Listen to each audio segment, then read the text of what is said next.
Do desconhecido, conduz-me ao autêntico. Das trevas, conduz-me à luz. Da morte, conduz-me à imortalidade. Brihat Aranyaka Upanishad. Antes de estudar os paralelos entre a física moderna e o misticismo oriental, temos de enfrentar a questão de como comparar uma ciência exata, expressa na linguagem altamente sofisticada da moderna matemática, e as disciplinas espirituais baseadas, sobretudo na meditação. Frisar que os seus discernimentos não podem ser comunicados verbalmente.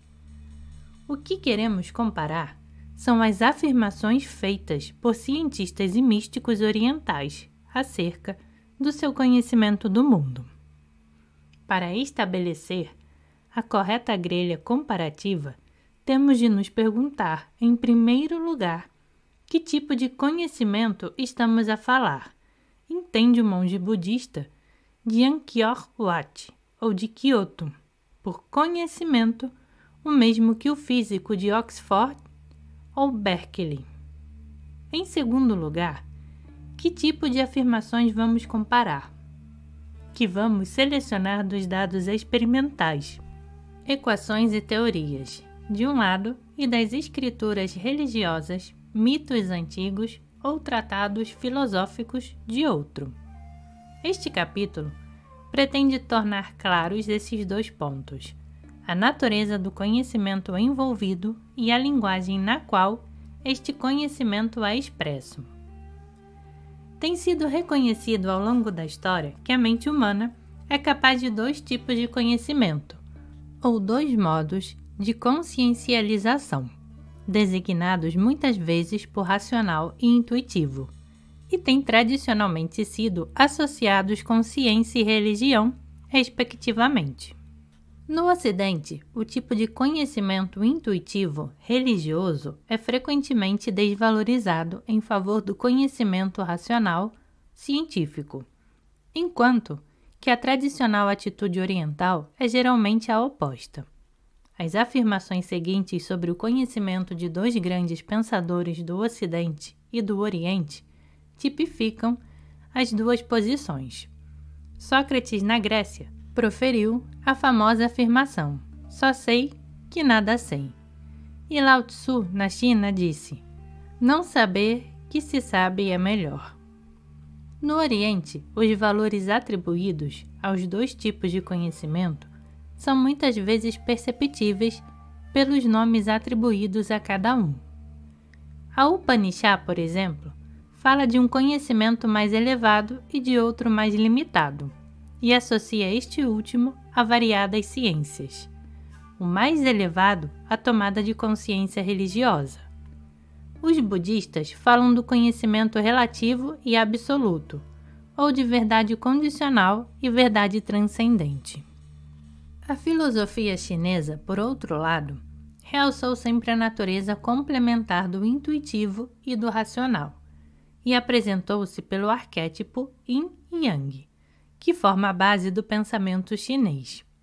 Em conformidade, duas tradições filosóficas complementares, taoísmo e confucionismo, desenvolveram-se na antiga China para lidar com os dois tipos de conhecimento. O conhecimento racional deriva da experiência que temos com os objetivos e acontecimentos no meio do nosso dia a dia. Pertence ao domínio do intelectual, cuja função é discriminar, dividir, comparar, medir e categorizar. Deste modo, é criado um mundo de distinções intelectuais, de contrários que só podem existir como relações entre si, razão pela qual os budistas chamam esse tipo de conhecimento relativo. A abstração é a característica crucial deste conhecimento, já que, com vista a comparar e classificar a imensa variedade de formas, estruturas e fenômenos que nos rodeiam, não podemos tomar as suas características em conta, mas selecionar algumas significativas. Assim, construímos um mapa intelectual da realidade, onde as coisas são reduzidas às suas características mais salientes. O conhecimento racional é, portanto, um sistema de conceitos abstratos e símbolos, caracterizado pela estrutura sequencial, linear, típica da nossa maneira de pensar e dizer. Na maioria das línguas, esta estrutura linear tornou-se explícita pelo uso de alfabetos que servem para comunicar a experiência e o pensamento em longas linhas de caracteres. O mundo natural, por outro lado, é infinitamente variado e complexo, de uma multidimensionalidade que não contém linhas retas ou formas completamente irregulares, onde as coisas não acontecem sequencialmente, mas ao mesmo tempo. Um mundo onde, como a física moderna nos diz, até o espaço é curvo. É óbvio que o nosso sistema abstrato de pensamento conceptual não pode descrever ou entender completamente esta realidade. Ao pensar no mundo, somos confrontados com o mesmo tipo de problema do cartógrafo, que tenta cobrir a face curva da Terra com uma sequência de mapas planos. Só podemos esperar deste procedimento uma representação aproximada da realidade, e todo conhecimento racional é, portanto, necessariamente limitado. Para a maioria de nós, é muito difícil estar a todo momento consciente das limitações e da relatividade do conhecimento conceptual, porque a nossa representação da realidade é muito mais fácil de alcançar que a própria realidade. Tendemos a confundir as duas e tomar os nossos conceitos e símbolos pela realidade. Um dos principais objetivos do misticismo oriental é desembaraçar-nos desta confusão. Os budistas Zen dizem que um dedo é necessário para apontar a lua, mas que não nos devemos preocupar com o dedo uma vez reconhecida a lua. O sábio taoísta Chuang Tzu escreveu: os cestos de pescar são utilizados para apanhar peixe, mas uma vez apanhado, os homens esquecem os cestos. As armadilhas são utilizadas para caçar lebres, mas uma vez apanhadas, os homens esquecem as armadilhas. As palavras são empregues para traduzir ideias, mas quando as ideias são atingidas, os homens esquecem as palavras. No Ocidente, o semântico Alfred Gorzenibski fez precisamente o mesmo com o seu poderoso slogan: o mapa não é o território. O que ocupa os místicos orientais é a experiência direta da realidade, que transcende não só o pensamento intelectual, mas também a percepção sensorial.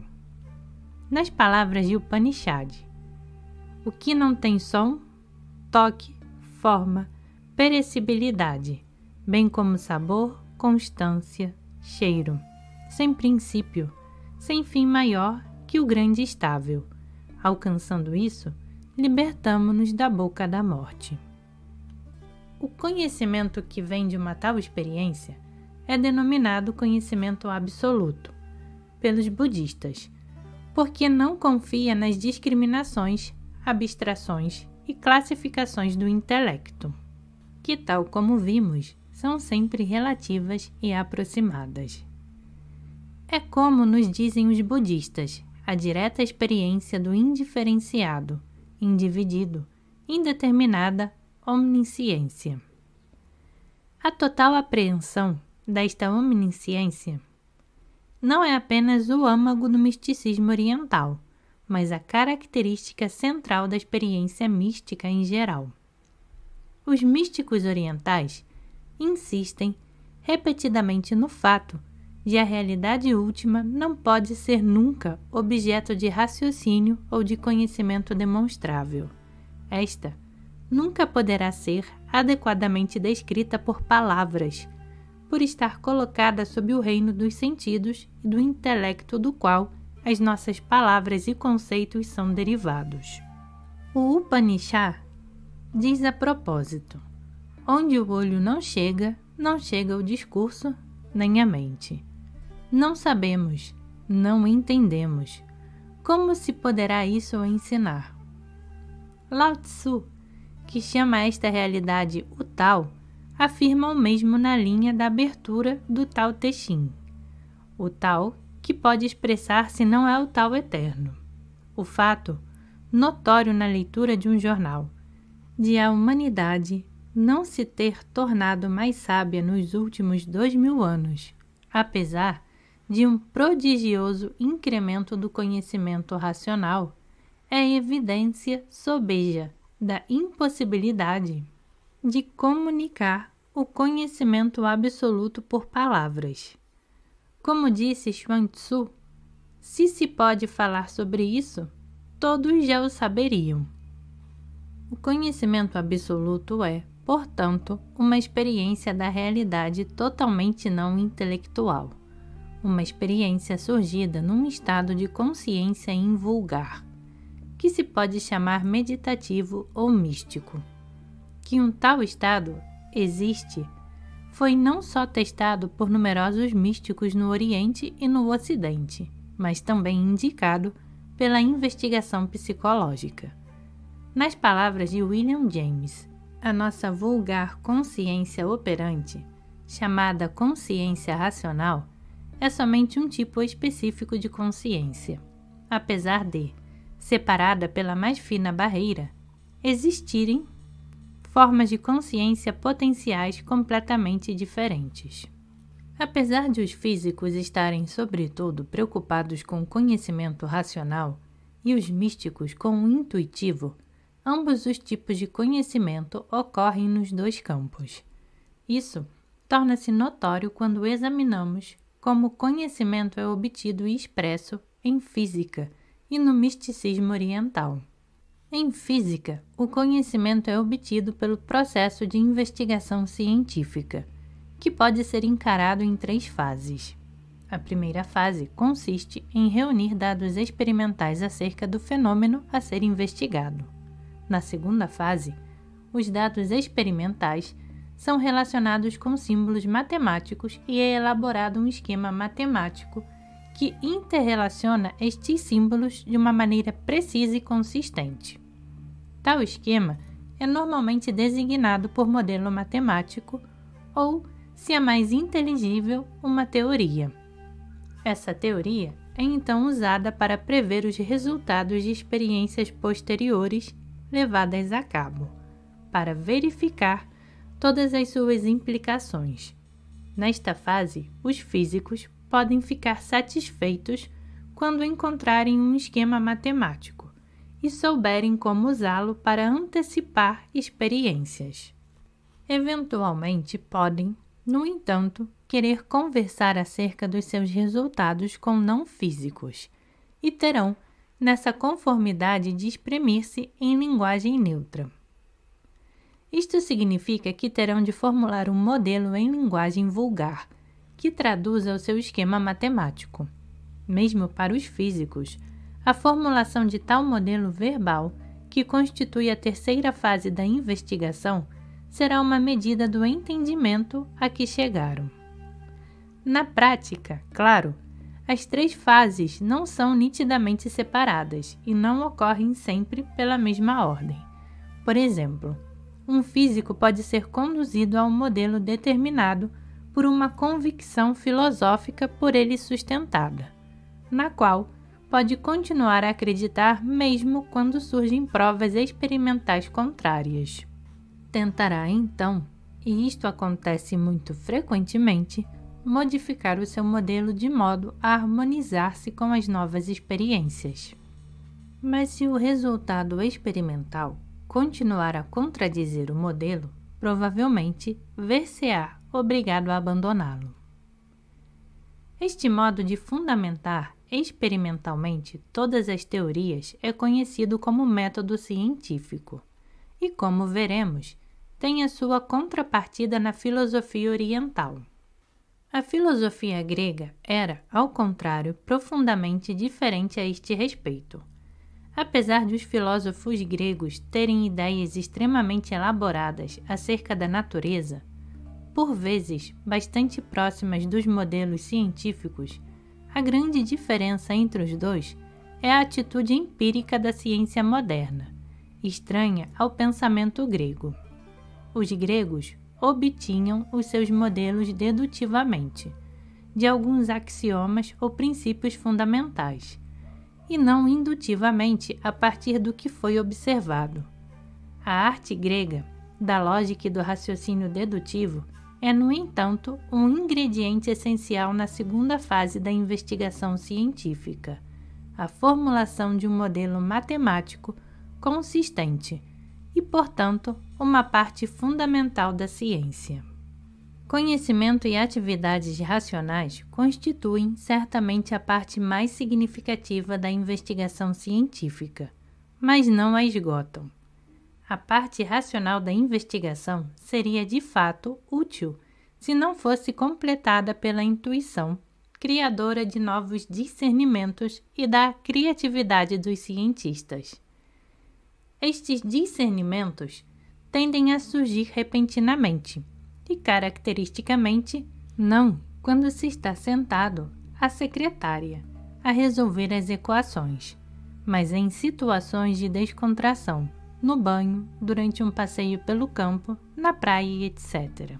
Durante estes períodos de descontração, depois da atividade intelectual absorvente, o espírito intuitivo parece descolar e pode produzir os discernimentos clarificadores súbitos, que dão tanto prazer e encanto à investigação científica. Os discernimentos intuitivos não têm, todavia, utilidade em física se não forem formulados numa base matemática consistente, acompanhada de uma interpretação em linguagem vulgar. A abstração é a característica fundamental desta estrutura. Como já foi mencionado, consiste num sistema de conceitos e símbolos que formam um mapa da realidade. Esse mapa representa apenas algumas características da realidade. Não sabemos exatamente quais são elas, já que a complicação do mapa começou gradualmente sem análise crítica na nossa infância. Os componentes da nossa linguagem não estão, assim, claramente definidos. Têm vários significados, muitos dos quais apenas vagamente nos passam pela cabeça e permanecem largamente no nosso subconsciente quando ouvimos uma palavra. A inexatidão e ambiguidade da nossa linguagem é essencial para os poetas, que trabalham em grande medida com os seus arranjos e associações subconscientes. A ciência deseja, pelo contrário, definições claras e conexões não ambíguas e, portanto, promove a abstração da linguagem, delimitando os significativos do seu vocabulário e padronizando a sua estrutura, de acordo com as regras da lógica. A abstração última ocorre na matemática, onde as palavras são substituídas por símbolos e onde as operações de conexão dos símbolos são rigorosamente definidas. Assim sendo, os cientistas podem condensar informação numa equação, numa única linha de símbolos, para a qual precisariam de várias páginas de escrita formal. A perspectiva de que a matemática não é mais que uma linguagem extremamente abstrata e comprimida não é pacífica. Muitos matemáticos acreditam de fato que a matemática não é apenas uma linguagem descritiva da natureza, mas ela é própria e inerente à natureza. A origem desta convicção está em Pitágoras, que proferiu a famosa asserção: todas as coisas são números, e desenvolveu um tipo especial de misticismo matemático. A filosofia pitagórica introduz, assim, o raciocínio lógico no domínio da religião, um desenvolvimento que, segundo Bertrand Russell, foi decisivo para a filosofia religiosa do Ocidente. A combinação da matemática e da teologia, que começou com Pitágoras, caracterizou a filosofia religiosa na Grécia, na Idade Média e na época moderna até Kant. Em Platão, Santo Agostinho, Santo Tomás de Aquino, Descartes, Spinoza e Leibniz, há uma associação íntima de religião e raciocínio, de aspiração moral com admiração lógica, do que é intemporal, que vem de Pitágoras e distingue a teologia intelectualizada da Europa do mais puro misticismo da Ásia. O mais puro misticismo da Ásia não adotaria, obviamente, a visão pitagórica da matemática. Na visão oriental, a matemática, com a sua estrutura específica, é bem definida. Tem de ser encarada como parte do nosso mapa conceptual, e não como um aspecto da realidade em si mesma. A realidade, tal como é sentida pelo místico, é completamente indeterminada e indiferenciada. O método científico de abstração é muito eficiente e poderoso, mas temos de pagar um preço por ele. À medida que definimos o nosso sistema de conceitos com mais precisão, o modernizamos e tornamos as conexões cada vez mais rigorosas, torna-se cada vez mais desligado do mundo real, socorrendo-nos de novo da analogia de Korsebysky, do mapa e do território. Podemos dizer que a linguagem comum é um mapa, que devido à sua intrínseca inexatidão, tem uma certa flexibilidade, de modo a podermos seguir até certo ponto a forma redonda da Terra. À medida que tornamos mais rigoroso, esta flexibilidade desaparece gradualmente e chegamos com a linguagem matemática a um ponto em que os elos com a realidade são tão frágeis que a relação dos símbolos com a nossa experiência sensorial já não é evidente. É por isso que temos de completar os nossos modelos e teorias matemáticas com interpretações verbais, de novo usando conceitos que podem ser intuitivamente entendidos, mas são ligeiramente ambíguos e inexatos. É importante compreender a diferença entre os modelos matemáticos e os seus correlativos verbais. O cientista é rigoroso e consciente no que diz respeito à sua estrutura interna, mas os seus símbolos não estão diretamente relacionados com a nossa experiência. Os modelos verbais, pelo contrário, usam conceitos que podem ser intuitivamente compreendidos, mas são sempre inexatos e ambíguos. Não são diferentes, neste particular, dos modelos filosóficos da realidade, e, portanto, os dois podem muito bem ser comparados. Se existe um fator intuitivo na ciência, também no misticismo oriental há um fator racional. A preponderância relativa da razão e da lógica, no entanto, varia enormemente de uma escola para outra. A Vedanta hindu ou a Madhyamika budista, por exemplo, são escolas de matriz intelectual, enquanto os taoístas sempre tiveram uma profunda desconfiança na razão e na lógica.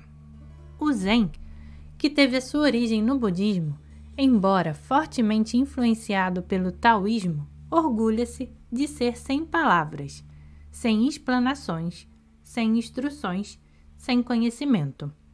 Concentra-se quase totalmente na experiência da clarividência e só marginalmente se interessa pela sua experiência. Uma bem conhecida afirmação Zen diz que no momento em que se fala numa coisa, perde-se o seu significado. Apesar de outras escolas do misticismo oriental serem menos radicais, a experiência mística direta está no cerne de todas. Mesmo os místicos empenhados na mais sofisticada argumentação nunca encaram o intelecto como a sua fonte de conhecimento. Apenas o usam para analisar e interpretar a sua experiência pessoal. Todo o conhecimento se baseia firmemente nesta experiência, conferindo assim às tradições orientais um forte acento empírico, sempre enfatizado pelos seus seguidores. D.T. Suzuki, por exemplo, escreve no budismo: a experiência pessoal é a base da filosofia budista. Neste sentido, o budismo é o empirismo radical ou experimentalismo, apesar do tardio desenvolvimento dialético para esclarecer o significado da experiência de clarividência. Joseph Nichiren destaca repetidamente a atitude empírica dos taoístas no seu trabalho Science and Civilization in China, e destaca a esta atitude a razão de o taoísmo ser a base da ciência e tecnologia chinesas. Os primeiros filósofos taoístas, nas palavras de Nichiren, retrocederam ao ermo, às florestas e às montanhas, para aí meditar sobre a ordem da natureza e observar as suas inumeráveis manifestações. O mesmo espírito se reflete nos versos Zen. Aquele que queira entender o significado de Buda tem de estar atento às estações e às relações causais.